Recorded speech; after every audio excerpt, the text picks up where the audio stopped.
So what's up guys, welcome back to house of ambition. मैं नेहा हाजिर हूँ आपके सामने हमारी part 18 of CUET English domain series. आज की वीडियो हमारी इस सीरीज की टू से एक और नई सीरीज मैंने स्टार्ट कर दी है। इस सीरीज में हम बेसिकली क्या कर रहे हैं, मैं आपको टॉपिक वाइज वीडियो बना के दे रही हूँ, ठीक है। आज का जो टॉपिक है वो है बेसिकली रीअरेंजमेंट, ठीक है। रीअरेंजमेंट है, और रीअरेंजमेंट किसका है? वर्ड्स का नहीं है बट सेंटेंसेस का है, ठीक है। You have to rearrange the sentences, ठीक है। ये बहुत ही इंपॉर्टेंट टॉपिक है गाइज। अगर आपने इसकी प्रैक्टिस नहीं करी है then I think you can be sure of losing a huge amount of marks, ठीक है। बिकॉज ये जितनी ज़्यादा ट्रिकी होते हैं ना, उतने ही ज़्यादा नंबर में भी आते हैं, राइट। इसीलिए आपको इसकी अच्छी खासी प्रैक्टिस होनी चाहिए। तो without wasting any time let's move forward. अगर आपको वीडियो पसंद आए देन डू लाइक इट। अगर आपको लगता है इसको शेयर भी करना चाहिए तो शेयर भी कर देना, ठीक है। चलिए। When she got to her house, there was nothing to retrieve. P. All valuables were smashed or stolen.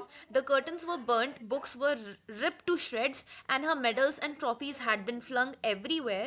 The house had been completely ransacked. Merceda stood in the center of her bedroom looking at a ruined copy of the Quran, forcing back her tears. ठीक है, बहुत बुरा हो गया मर्सेडा के साथ। क्या हुआ? ठीक है, जब वो अपने घर पहुंची तो उसने क्या देखा, उसके सारे वैल्यूएबल्स मतलब कीमती चीज़ें टूटी हुई थी या फिर चोरी हो गई थी, ठीक है। पर्दे जो थे वो जल चुके थे, एंड जो बुक्स थी वो उनको मतलब किसी ने टुकड़ों में काट दिया था या फिर फाड़ दिया था, ठीक है। And her medals and trophies had been flung everywhere. Flung मतलब क्या? इधर उधर फेंका हुआ उसके मेडल और ट्रॉफी को, right. The house had been completely ransacked मतलब तहस नहस कर दिया गया था उसके हाउस को, राइट। तो अब इसका अरेंजमेंट कैसे होगा? अगर आप इस क्वेश्चन को ध्यान से पढ़ो तो प्रिटी मच मुझे तो सब सारे के सारे सेंटेंसेस अरेंज ही लग रहे हैं, क्योंकि देखो, when she got to her house there was nothing to retrieve, all valuables were smashed और stolen, the curtains were burned, books were ripped to shreds, and her medals and trophies had been flung everywhere. Even the conjunction is apt and on point, right? ये बिल्कुल उसी जगह पे है जहां पर इसको होना चाहिए था। The house had bin completely ransacked, and this seems like this last sentence, after which you would say Mercedes stood in the center of a bedroom looking at a ruined copy of Quran, forcing her back her tears, right? तो मुझे तो लगता है ये सारे के सारे सही है, ठीक है। तो अरेंजमेंट क्या होगा? PQRS। Tell me what you know, ठीक है। Second question, the students came late to the school. He went home weeping. The watchman didn't allow him inside the school. The boy had been waiting outside for some time. He then decided to go home. ठीक है, जो बच्चा था वो school late आता है, ठीक है। उसके बाद क्या हुआ होगा? The watchman didn't allow him inside the school, ठीक है, क्योंकि वो लेट आया था। फिर क्या हुआ होगा? The boy had been waiting outside for some time. उसके मना करने के बाद थोड़ी देर तो वेट करता है, हर कोई बच्चा करता है, राइट। उसके बाद क्या हुआ होगा? He then decided to go home, and अगर ऑफ कोर्स आप धाराशाही होके घर वापस जा रहे हो तो रोना तो आएगा ही, right. He went to the home weeping. तो आंसर क्या होना चाहिए? QRSP। क्या यहाँ पर QRSP है? QRSP हाँ है, ठीक है। Next, Oliver dozed of. This should be Z, ठीक है। This is not S but Z. Dozed of मतलब क्या? सो जाना, ठीक है। तो ऑलिवर क्या करता है? डोज्ड ऑफ अगेन मतलब फिर से सो जाता है। And it had been a bright day for hours when Oliver opened his eyes, ठीक है। जब ऑलिवर अपनी आंखें खोलता है तो उससे पहले क्या था? ये जो दिन था बड़ा ब्राइट था। क्यों? He belong to the world again. In 3 days his time he was able to sit in any easy chair while propped up with pillow, and he was still too weak to walk. He felt cheerful and happy. The crisis of the disease was safely past. Mrs. Vito had him carried down to the little housekeeper's room which belonged to her. ठीक है। अब देखो, आप गहरी नींद से सोकर उठोगे तो बहुत सारे लोग जो होते हैं, अगर उनको कच्ची नींद से जगा दिया जाए तो उनको गुस्सा आता है। They will be annoyed, right. उनको क्या अनोयंस फील होगा, राइट। बट अगर आप गहरी नींद से सोकर उठ रहे हो तो यू विल बी चेयरफुल, ठीक है। तो क्या आना चाहिए? R. He felt cheerful and happy, ठीक है। क्यों? क्योंकि मुझे लगता है ना इसके बाद ऐसा आना चाहिए। क्यों वो चेयरफुल हैप्पी फील कर रहा था? क्योंकि the crisis of the disease was safely past, okay. फिर क्या आना चाहिए? सेफली पास हो गया था। He belong to the world again. In Q belong in the world?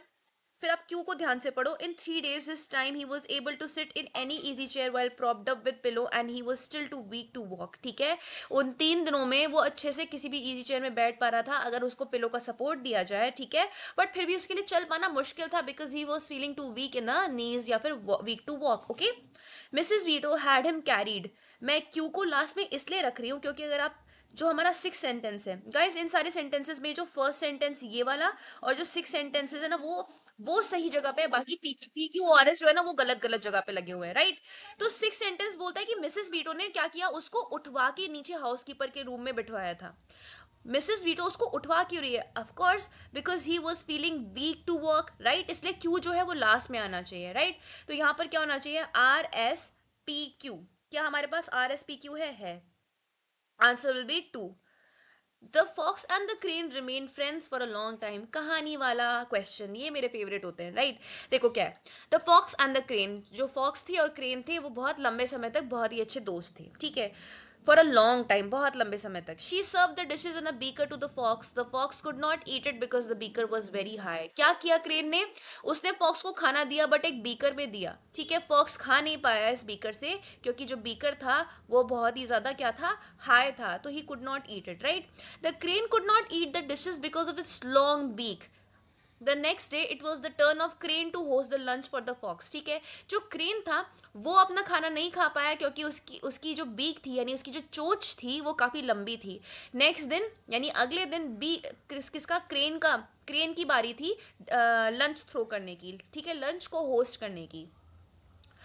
But the fox wanted to show he was cleverer than the crane, so one day he invited the crane for dinner and served the dishes on plate. ठीक है, the fox put down his head in shame and went away. Its head and went away. Right? आप कभी भी animals के लिए he, she नहीं use करते हो. You always use it for them. Right, okay, तो चलिए. फॉक्स और जो क्रेन थे वो बहुत लंबे समय तक दोस्त थे. ठीक है, मुझे तो लगता है इसके बाद एस आना चाहिए क्योंकि ये एस जो है ना बड़ा नॉन हार्मफुल सा सेंटेंस लग रहा है. ठीक है, आप लंबे समय तक दोस्त हो इसलिए आप में से एक सोचेगा लेट्स होस्ट अ लंच या फिर dinner for the other friend. Right, so one day he invited the crane for dinner and serve the dishes on plate. ठीक है, फॉक्स ने क्या किया, प्लेट में क्रेन को खाना निकाल के दे दिया.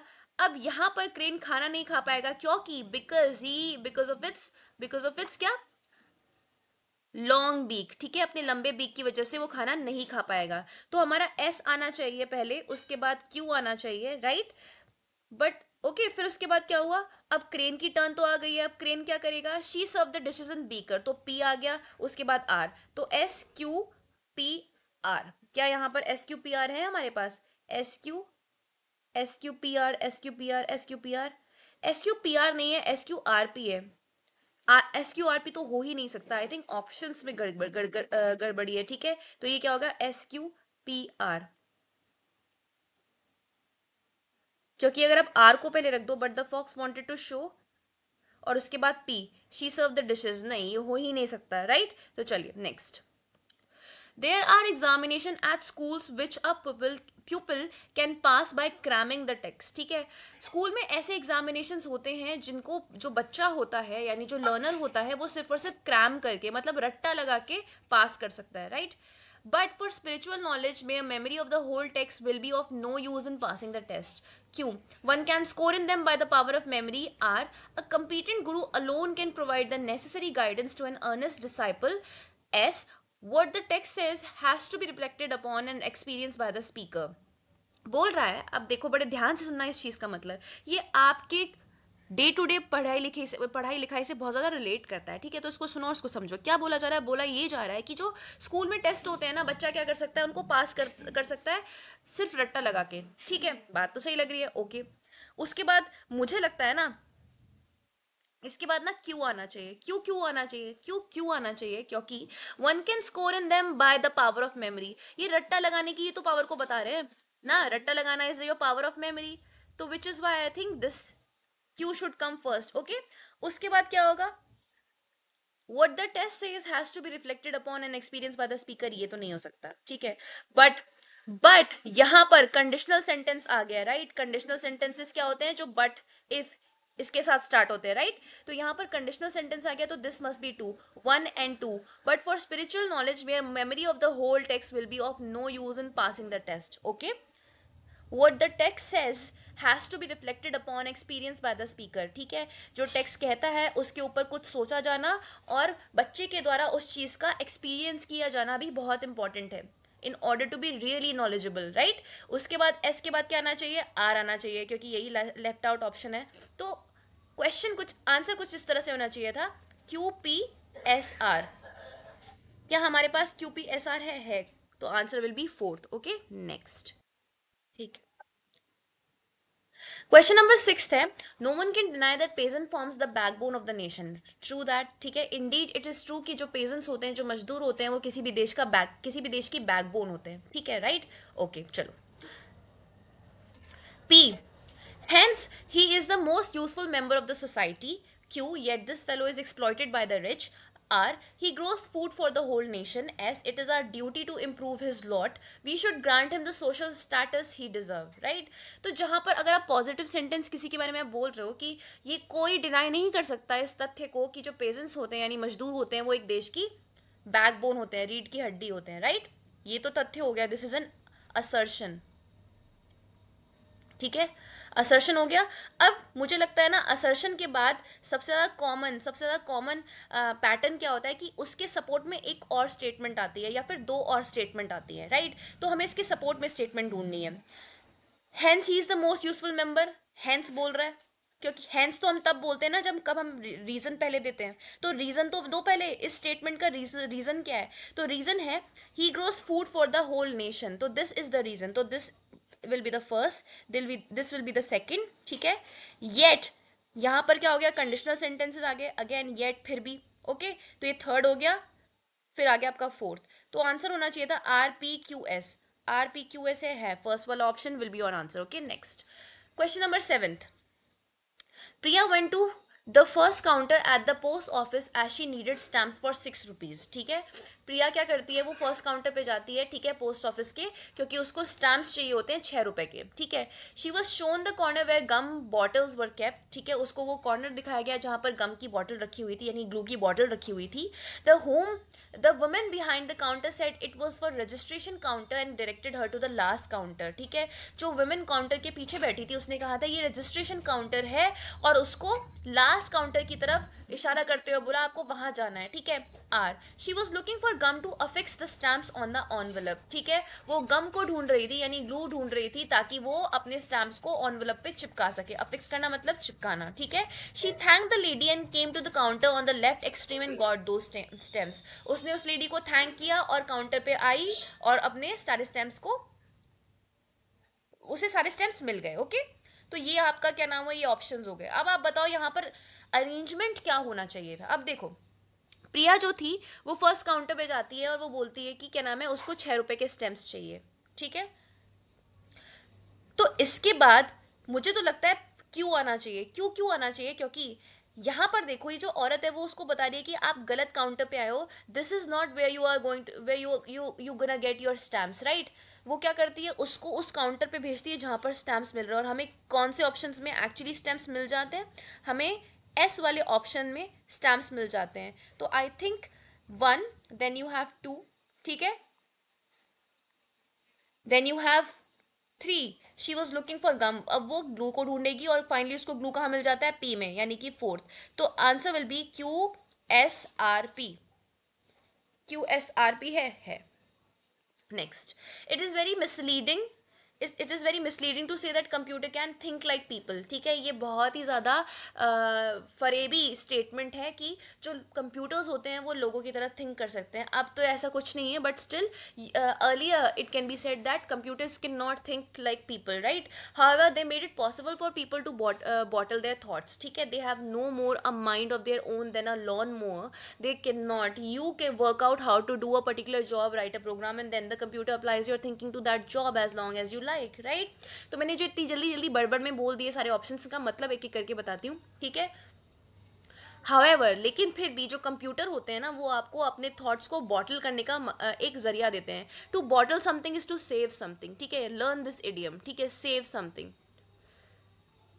सॉरी। तो to bottle something is to save something, okay. तो ये तो हो गया। सेकंड बोलता है कि पर ऐसा नहीं है, उनके पास खुद का माइंड नहीं है, उनका माइंड ज़्यादा से ज़्यादा किसकी तरह होता है, एक लॉन मोअर की तरह होता है। लॉन मोअर कौन होता है, आपने देखा होगा कि मशीन आती है जो कि घास काटती है, राइट। उससे उसे घास निकल रही होती है, this is known as lawn mower, right. They can not, वो नहीं कर सकते। You work out how to do a particular job, write a program and then the computer applies your thinking to that job as long as you like. आप खुद एक system निकालो जिसमें आप ये बताते हो कि किसी एक काम को कैसे करना है, ठीक है, उसको प्रोग्राम की तरह बना दो और फाइनली उसको कंप्यूटर के अंदर फिल कर दो, तो कंप्यूटर लाइफ टाइम के लिए उसी प्रोग्राम को अप्लाई कर करके सारे काम करते रहेगा, राइट, जिस तरह से आपको पसंद है। तो आपको क्या लगता है यहाँ पर फर्स्ट ऑप्शन क्या आना चाहिए? आई थिंक ये जो स्टेटमेंट लिखी है, it is very misleading to say that computer can think like people. इसका ना, अगर आप एक स्टेटमेंट पढ़ोगे तो इसका डायरेक्ट काउंटर मिल रहा है, दे कैन नॉट, ठीक है। तो this must B first one, ठीक है। फिर क्या आना चाहिए, दे कैन नॉट। उसके बाद क्या आना चाहिए मेरे हिसाब से, तो they have no more a mind of their own than a lawn mower, ठीक है।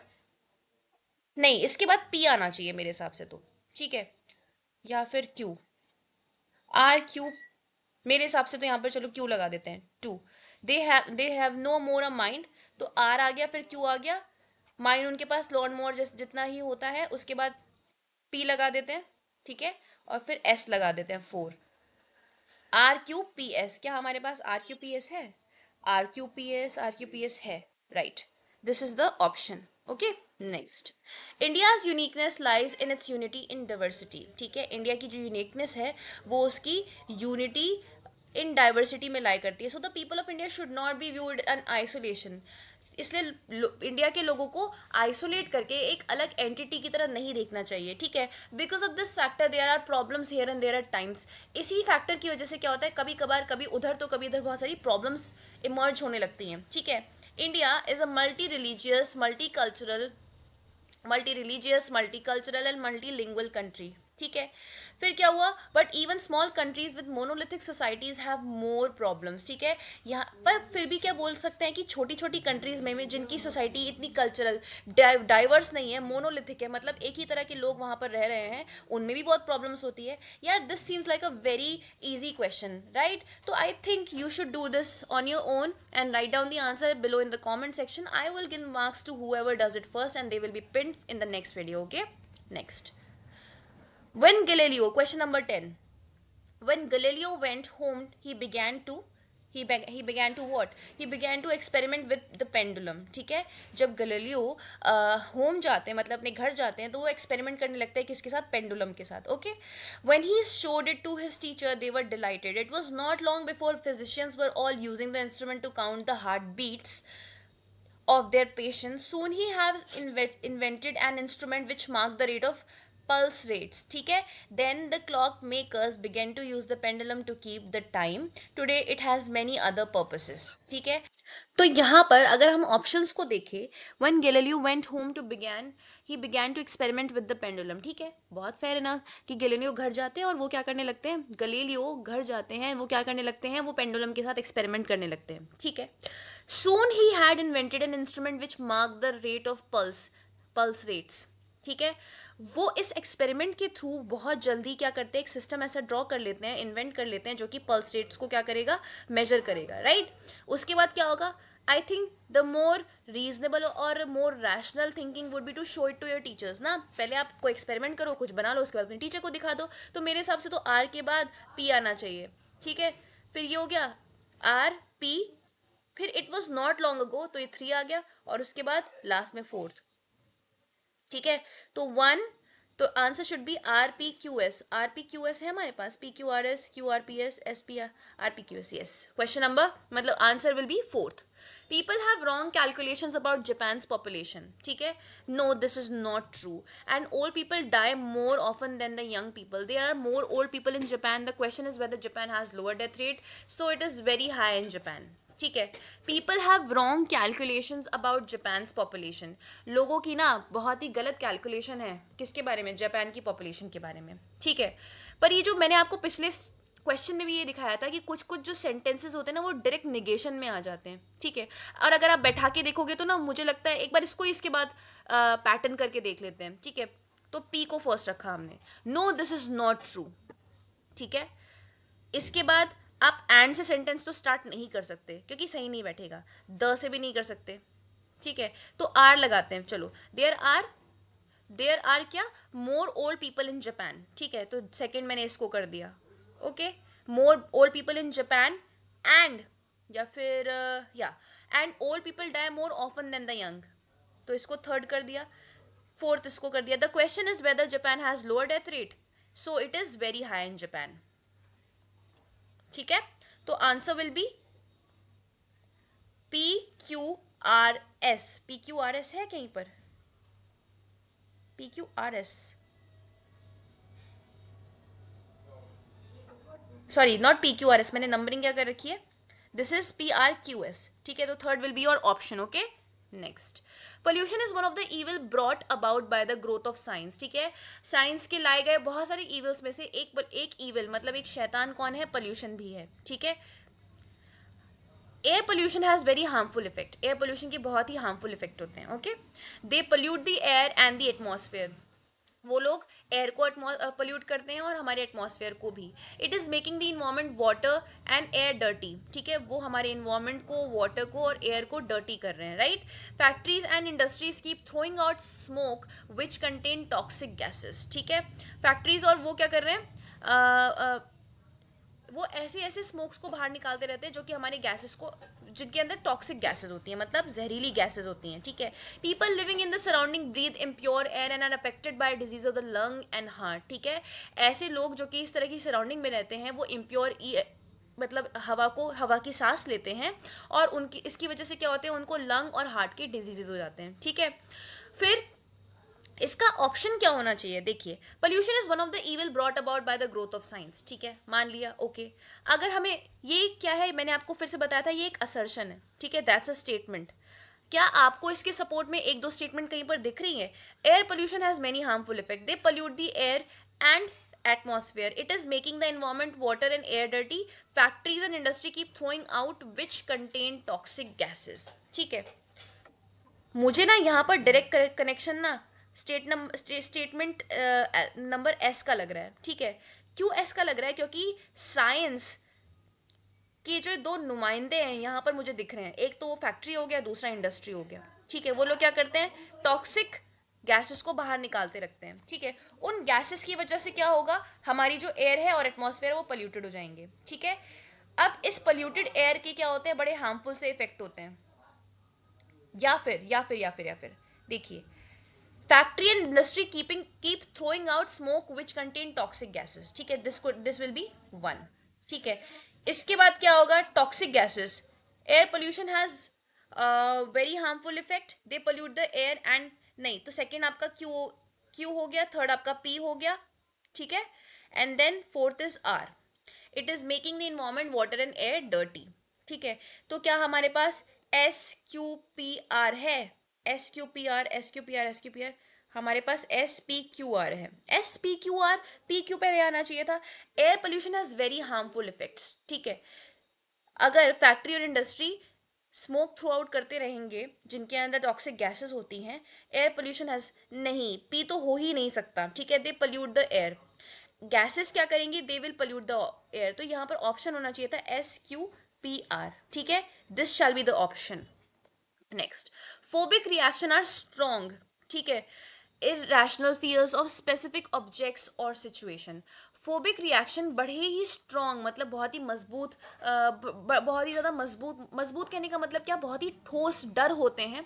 ठीक है. बहुत ही ठोस डर होते हैं. बट एक्चुअली में जो वो डर होता है ना, वो इरेशनल फियर होते हैं. मतलब डरने वाली चीज़ें नहीं होती जिनसे लोग डरते हैं. ठीक है. लोग किससे डरते हैं? लोग छोटे छोटे स्पेसेस से डरते हैं, लोग कीड़े मकोड़े से डरते हैं. I know they could be huge fears for the people who actually go through them, but we cannot judge it, right? but यहाँ पर क्या लिखा हुआ है, वो जो fear होते हैं वो irrational होते हैं. they do not make much sense. ठीक है. of specific object या फिर situation. ठीक है. But there is no objective danger. For example, when a person is extremely fearful of birds and snake, close places the label for that label phobia is applied to the person's fear and avoidance, or he recognizes that his fear is irrational. A person suffering from phobia neurosis knows what he is afraid of. ठीक है. तो मेरे हिसाब से यहाँ पर जब ये बोलता है कि फोबिक रिएक्शन जो होते हैं बड़े स्ट्रॉन्ग और इरेशनल फियर होते हैं, ठीक है, किसके, किसी स्पेसिफिक ऑब्जेक्ट के और किसी सिचुएशन के। और आपका जो ऑप्शन नंबर क्यू है ना, वो इस चीज का एग्जाम्पल दे रहा है। कैसे? For example, when a person is extremely fearful of birds and snake hides, ठीक है। तो फर्स्ट तो मेरा वाला अगर मैं आंसर दे रही होती सीयूईटी में, तो आई वुड हैव सेड कि फर्स्ट ऑप्शन क्या होगा, क्यू, ठीक है। ये हो गया आपका। फिर नेक्स्ट क्या आना चाहिए, but there is no objective danger, the snake hides but there is no objective danger, ठीक है। तो यहां पर क्या हुआ, कंडीशनल सेंटेंस आ गया, तो it is going to be second, ठीक है। मैं क्यों ऐसा कह रही हूँ बार बार कंडीशनल सेंटेंसेस के बारे में, देखिए कंडीशनल सेंटेंसेस क्या होते हैं, वो ज्यादा वेट नहीं करते, ठीक है, सेंटेंस में जल्दी आने की फिराक में होते हैं। उससे पहले आपको इक्का दुक्का रीजन मिल जाएंगे सेंटेंस में, बट वो जल्दी आते हैं, राइट, बट क्योंकि वो मेन सब्जेक्ट होते हैं हमारे पूरे के पूरे डिस्कशन का, राइट। तो आपका सेकेंड हो गया, but there is no objective danger. Okay, उसके बाद क्या आना चाहिए, close places, that label phobia is applied to the person's fear and avoidance danger. A person suffering from phobia knows what he is afraid of, ठीक है। यहां पर s लगा दो, उसके बाद r लगा दो, तो this is third and this will be fourth. तो answer will be QPSR। Do we have QPSR? Right, चलिए नेक्स्ट।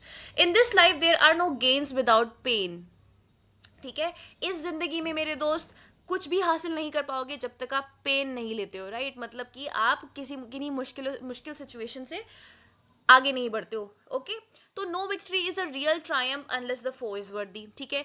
कोई भी जीत रियल जीत नहीं होती जब तक आपके सामने वाला, आपका जो दुश्मन है, वो उस लड़ाई के लायक हो, right. Life indeed would be dull if there were no difficulty. Life भी जो होगी वो डल हो जाएगी अगर कोई डिफिकल्टी नहीं होगी। Both winner and loser enjoy a game most if it is closely contested to the last, ठीक है।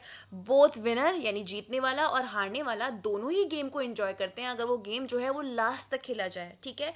Gainer lose their zest if there is no real struggle, ठीक है। जो गेनर्स होते हैं वो अपनी इंटरेस्ट को ही खो देते हैं अगर यहाँ पर क्या है, कोई रियल स्ट्रगल ना हो। अब देखिए 6 क्वेश्चन को, 6 लाइन को पढ़ना बड़ा जरूरी है, क्योंकि ये आपको बताएगी कि इससे पहले क्या आएगा।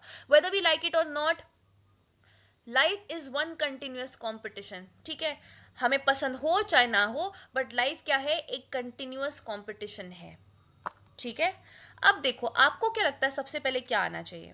इन this life there are no gains without pains, no victory is real triumph unless the foe is worthy, life indeed would be dull if there were no difficulty. अब मैंने यहाँ पर बोला कि आपको कोई गेन नहीं होगा, मेरा पेन कहाँ गया, ये रहा।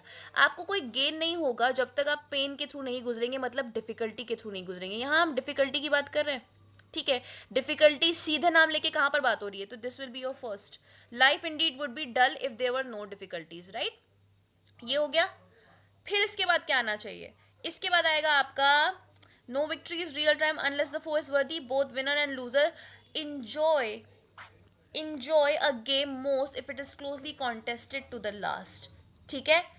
यस, तो मेरे हिसाब से यहाँ पर ना आप सेकंड यहाँ लगा दो। क्यों क्यों मैं ऐसा क्यों कह रही हूँ, क्योंकि आप देखो पी वाले ऑप्शन में क्या लिखा हुआ है, ये सेंटेंस बोल रहा है कि एक विक्ट्री तब तक रियल ट्रायम्फ नहीं होती जब तक आपका दुश्मन जो है लड़ने लायक ना हो, ठीक है। और दुश्मन लड़ने लायक कब होगा, जब तक वो लास्ट तक कॉन्टेस्ट ना करे, लास्ट तक खेला ही नहीं, पहले निकल गया तो वो लड़ने लायक था ही नहीं ना, राइट। तो इस स्टेटमेंट को ये सपोर्ट करती है, तो this shall be the third and this is remains to be fourth, ठीक है। तो answer will be QRPS, PQRS, QR QSRP, QRSP, QRSP, RSPQ, QRSP।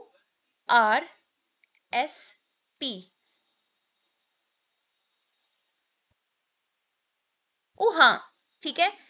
S को पहले आना चाहिए था, पी को बाद में आना चाहिए था, क्योंकि आप देखो एस को ना मिस्टेक हो जाती है, कोई बात नहीं यार, ठीक है। एस को अगर आप देखो, gainer lose there is zest if there is no real struggle, जो गेनर्स होते हैं वो अपना इंटरेस्ट खो देते हैं अगर रियल स्ट्रगल ना हो, ठीक है।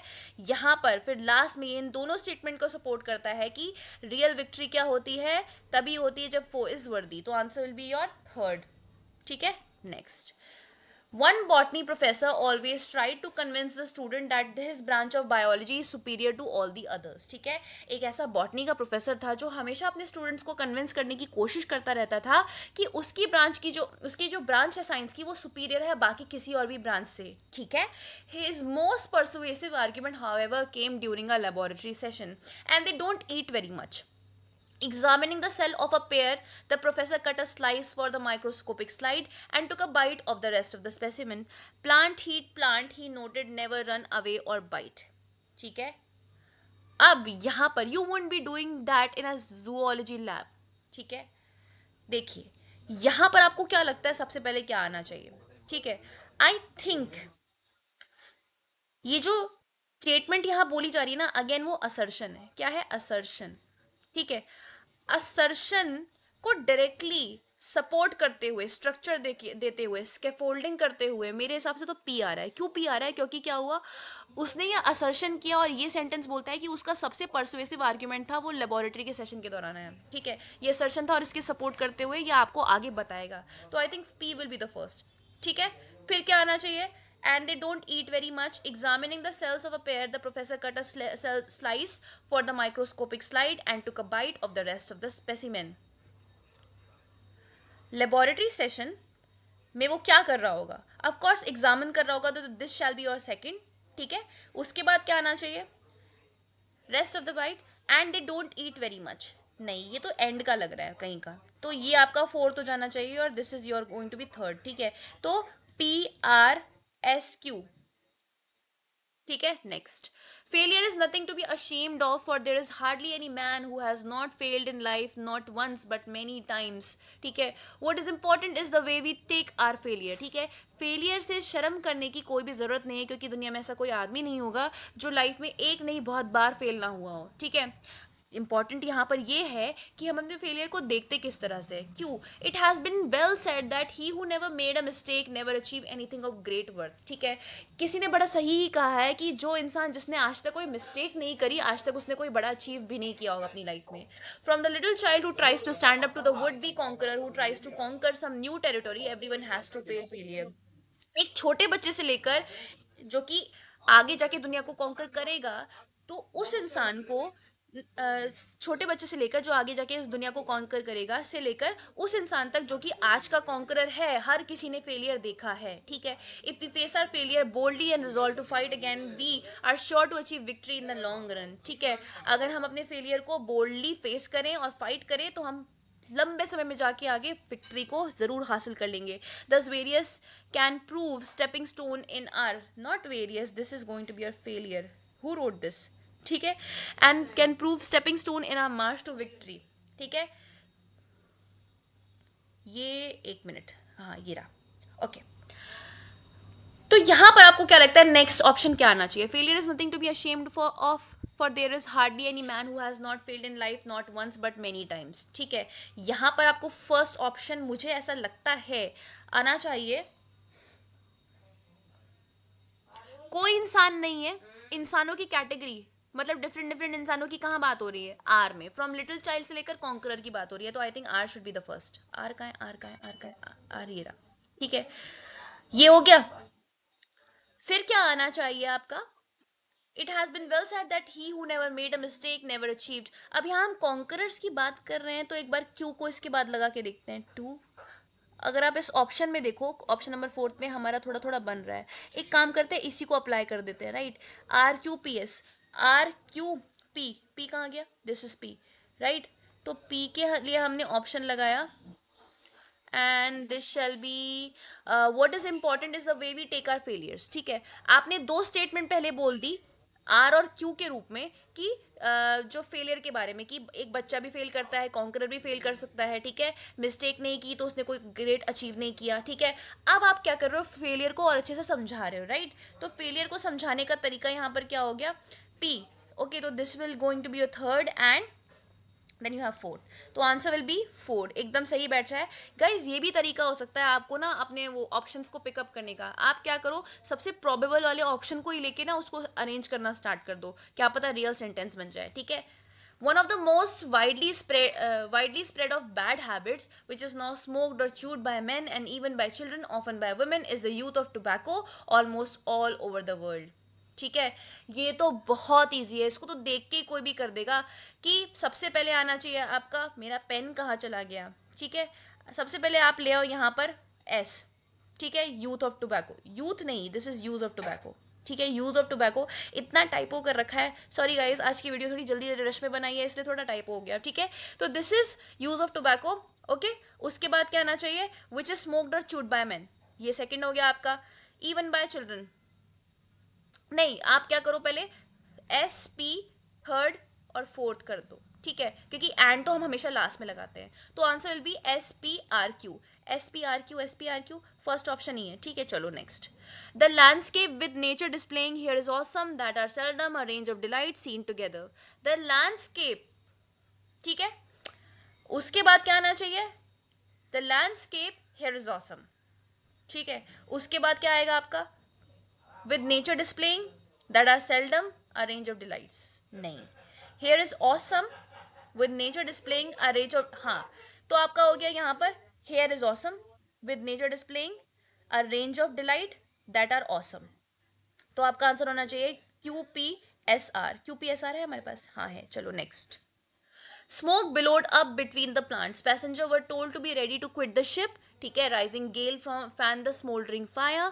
Everyone knew that there were a fire on the board. Flames broke out here and there. ठीक है, smoke billowed up between the plants, ठीक है, जो प्लांट्स थे मतलब बेसिकली वहाँ पर जो प्लांट्स लगाए गए थे, maybe the factory they are talking about, ठीक है, उनसे क्या हुआ, स्मोक निकलने लगा, उनके अंदर से स्मोक बाहर फेंकने लगा, बिलो करने मतलब बहुत ही लार्ज क्वांटिटी में बाहर की तरफ आना, राइट।